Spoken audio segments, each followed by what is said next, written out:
weather on NBC 10 Boston. Boston's most accurate We forecast. got trout fishing, a lot of activities outside, maybe not at this exact moment, but you know. Look, the second half of the day is going to be good. And we were earlier, weren't we counting how many wet weekends there were? Didn't Jeff, you say something like all of them? 20. Yeah, Every single 50.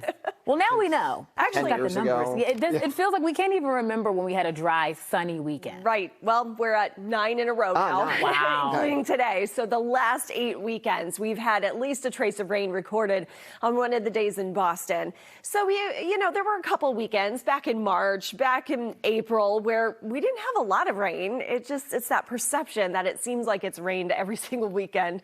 And technically it has, but it hasn't been widespread or soaking. This morning, of course, we did start off with the widespread soaking rain. And since Thursday, here are the running totals with the rain reports. Princeton, over 3.5 inches of rainfall. Leominster, 2.33. Fitchburg, Lynn, Falmouth, updated rain totals here across the North Shore, over 1.5 inches. And we continue with some flood warnings, and that's across New Hampshire as well as parts of Vermont into Maine through at least this afternoon, because we have so much of that heavy rain that has now shifted into those locations where we still have some river flood warnings. That will be more gradual as we have minor flood stage reported and in the forecast, at least from Connecticut River in some of these select locations, the Nashua River across Pepperell, Massachusetts. That's going to become a minor flood stage at 2 p.m. on Sunday. So the crest forecast right there on the right-hand side and the location on the left. And that's what we're dealing with, lots and lots of water.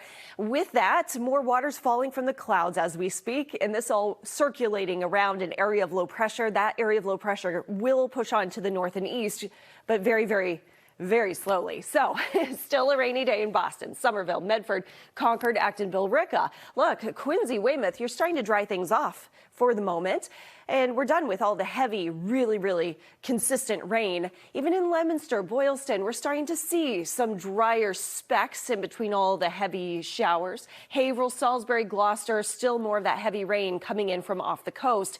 And that's why we still have flood warnings with some areas of urban and small stream flooding because of all that standing water moving into and towards New Hampshire. On the backside of this area of low pressure, that's where we anticipate additional isolated showers and sprinkles through midday. 1:45, a couple of those showers here once again pass into Boston, and then after 2 o'clock we dry off from west to east. We clear out the sky. The wind picks up from the northwest, and with that, temperatures actually reach the 60s before we fall back into the 50s and 40s tonight. Here's another look. Chance of precipitation, if you're more of a numbers person here, 40% chance right now. And then noontime 80 for greater Boston. We drop off anytime after 2 p.m. That's exciting. Dry weather soon enough will make its way through. 48 degrees. Even this picture across the Charles looks much better than just a couple hours ago.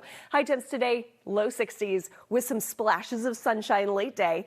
Tonight's lows 40s to 50s. Tomorrow, Mother's Day. Oh, beautiful weather. 60s to low 70s. Plenty of sunshine and a gusty northwest breeze. For the 10-day forecast, more dry air on the way. Monday, Tuesday, temps in the 70s to 80s inland, but at the coast, this is your Boston forecast with a light sea breeze, especially Tuesday. We're down to 62. I see what Pamela did there. Yeah. We had rain today, but just in time for her to get a nice little She worked brunch. out nicely you know? for tomorrow. Yeah, Perfect. exactly.